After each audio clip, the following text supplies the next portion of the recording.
जिन गुंडों को देश का प्रधानमंत्री बचाता हो और पूरी गुंडों की जमात बीजेपी में इकट्ठी हो गई हो, उनके नारों में, उनके कहने और करने में जमीन आसमान का अंतर है। ये बेटी बचाओ बेटी पढ़ाओ का नारा देके बेटियों का ही बेड़ा गर्क करने पर तुले हुए लोग हैं। मोदी जी जो आज कर रहे हैं, अगर ये गुजरात के मुख्यमंत्री होते तो कर पाते क्या? नहीं कर पाते ना, क्योंकि देश के प्रधानमंत्री इसलिए कर पा रहे हैं। इसलिए केंद्र का चुनाव, लोकसभा का चुनाव महत्वपूर्ण है। उसमें बेईमानी होती है, पीछे भी हुई है, आगे भी होगी अगर ईवीएम रहेगी तो। और भी अभी बड़े आंदोलन की जरूरत है और ऐसे मामले में पूरे देश को जाम करने की जरूरत है। पूरे देश में आंदोलन की जरूरत है, हर जगह आंदोलन हो तब जाके बात करेंगे। भाई इन्होंने आके अपनी बात की, लोग इसके साथ में आ गए। इन्होंने लोगों से अपील की भाई हमारा साथ दो, हमारी सुनवाई नहीं हो रही। लोग साथ आ गए, सुप्रीम कोर्ट में मामला गया, सुप्रीम कोर्ट ने एफआईआर करा दी। इससे और क्या बात करने की बात करते हैं, बेटी बचाओ बेटी पढ़ाओ की बात करती है सरकार। अरे यार, तुम बीजेपी के गुंडों की बात करते हो, जिन गुंडों को देश का प्रधानमंत्री बचाता हो और पूरी गुंडों की जमात बीजेपी में इकट्ठी हो गई हो, उनके नारों में, उनके कहने और करने में जमीन आसमान का अंतर है। ये बेटी बचाओ बेटी पढ़ाओ का नारा देके बेटियों का ही बेड़ा गर्क करने पर तुले हुए लोग हैं। एक नहीं है, कितने लोग हैं जिनके ऊपर ये आरोप है। और बीजेपी में वो एमपी हैं, एमएलए हैं, मंत्री हैं, जिन्हें क्या क्या है यार में, फिर इसकी बात करते हो। सिलाई वाली मशीन है, काय वाली सिलाई वाली मशीन होगी भाई, उनके पास होगी। सर कहा जा रहा है, अमित शाह कहते हैं कि रात में बेटियां सोना पहन के सड़कों पे घूम सकती है और रात में यहाँ की लाइट काट दी जा रही है। अपने आप भी तो बेटी ही हो ना, आप भी बेटी ही हो ना, अपनी आंखों से देखो।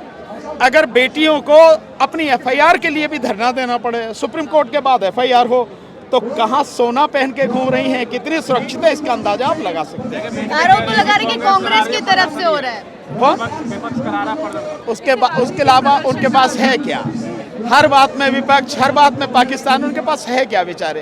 और प्रदर्शन को राजनीतिक मोड़ दिया जा रहा है। क्यों नहीं होना चाहिए? बीजेपी ने प्रदर्शन नहीं किया क्या कभी? हर बात में बीजेपी प्रदर्शन करती थी, कर रही है अभी भी, तो क्यों नहीं होंगे प्रदर्शन? अगर आप देश के लोगों की बात नहीं सुनोगे तो देश का संविधान अपनी बात के लिए संवैधानिक तौर पर प्रदर्शन करने का, संघर्ष करने का अधिकार देता है। वो अधिकारों का प्रयोग कर रहे अपना, इसलिए करें। नेता बबीता फोगाट कह रही है आप लोग यहाँ अपनी राजनीति चमकाने आ रहे हैं। कौन कह रहे हैं? भाजपा की नेता बबीता फोगाट। ओ, अपनी राजनीति चमकाने आ रहे हैं। कोई बात नहीं, तुम भी चमका लो ऐसी, अगर तुम चमका सकते हो तो। ये बहुत घटिया स्तर की बातें हैं, इनका जवाब देना भी मैं ठीक नहीं समझता। क्वेश्चन है वकील साहब, ये जो पुलिस ने एफआईआर नहीं लिखी लगभग 3 महीने से और सुप्रीम कोर्ट के इंटरवेंशन के बाद लिखी, तो ऐसा क्या कोई नियम है कि पुलिस एफआईआर पहले पूरा इन्वेस्टिगेट कर लेती फिर एफआईआर लिखती है? नहीं, ऐसा कोई नियम नहीं है। दो तरह के अपराध होते हैं, संज्ञेय अपराध यानी गंभीर अपराध और असंज्ञेय अपराध यानी छोटे मोटे अपराध। ये अपराध सेक्सुअल ऑफेंस का संज्ञेय अपराध है, कॉग्निजेबल ऑफेंस है। और कॉग्निजेबल ऑफेंस में जैसे ही कंप्लेंट आएगी आपको एफआईआर करनी पड़ेगी, और एफआईआर करके आपको इन्वेस्टिगेशन करनी है, इंक्वायरी नहीं करनी है। एफआईआर करने से पहले इंक्वायरी आप केवल उनमें कर सकते हो जो छोटे मोटे मामले हैं और लगता है, और वो भी आपको 7 दिन के अंदर अंदर करके खत्म करनी होगी। उसके बाद आपको एफआईआर करनी होगी। तो आप नहीं तो नहीं की, सरकार के दबाव में नहीं की, या दिल्ली पुलिस कानून से अपने आप को ऊपर समझती है? अगर ऐसा है तो मैं मानता हूं कि सुप्रीम कोर्ट को डायरेक्शन देनी चाहिए थी कि जिस थाने में, जिस जगह इन्होंने कंप्लेंट की थी, उस थानेदार ने, उस एसएचओ ने अगर एफआईआर नहीं करी तो उसके खिलाफ एफआईआर होनी चाहिए। ये डायरेक्शन देनी चाहिए। कोर्ट के दबाव में एफआईआर हो, आपको लगता है इंसाफ मिल पाएगा? नहीं, मैं तो जानता हूँ इंसाफ कभी नहीं मिलेगा। आप मिलने की क्या बात कर रहे हो? हम तो 13 महीने आंदोलन किया, किसान आंदोलन में। जो टेनी गृह राज्य मंत्री है, उसके लड़के ने किस तरह से किसानों को कुचला, क्या टेनी का कुछ हुआ? कुछ नहीं हुआ। सरकार ने कुछ नहीं किया, ना उसने इस्तीफा दिया, ना उसके खिलाफ कोई काम हुआ। तो ये भी तो वही है, कहां से होगा? कुछ नहीं होगा। हाँ, जनता अगर देश की पूरी खड़ी हो जाएगी शायद कुछ हो जाए। जनता खड़ी हो तो रही है साथ में सब। बहुत अच्छी बात है, बधाई जनता को, आप भी दो। और भी अभी बड़े आंदोलन की जरूरत है और ऐसे मामले में पूरे देश को जाम करने की जरूरत है। पूरे देश में आंदोलन की जरूरत है, हर जगह आंदोलन हो तब जाके बात करेंगे। जीत जाती है ना सरकार। कौन से?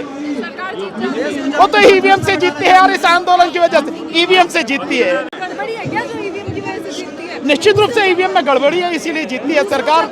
नहीं तो जीत ही नहीं सकती सरकार। दूसरे जगहों पे भी तो जब विपक्ष की गवर्नमेंट आती है तब भी तो कहा जा सकता है कि ईवीएम में गड़बड़ी की गई। कौन कौन कहता है विपक्ष की जीतने पर कहा जाता है कि वे वहां से जीत गए?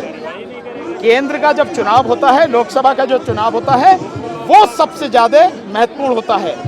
केंद्र के पास पावर ज्यादा है, राज्य के पास नहीं। मोदी जी जो आज कर रहे हैं, अगर ये गुजरात के मुख्यमंत्री होते तो कर पाते क्या? नहीं कर पाते ना, क्योंकि देश के प्रधानमंत्री इसलिए कर पा रहे हैं। इसलिए केंद्र का चुनाव, लोकसभा का चुनाव महत्वपूर्ण है। उसमें बेईमानी होती है, पीछे भी हुई है, आगे भी होगी अगर ईवीएम रहेगी तो। कहा जा रहा है कि सिर्फ एक ही राज्य के लोग यहाँ पर हैं, सिर्फ हरियाणा के रेसलर्स आए हैं। कौन कह रहा है यार? मैं यूपी से हूँ, क्या बात कर रहे हो आप? यूपी से कितने तराई के क्षेत्र के कितने लोग बैठे हैं, देखो किसान।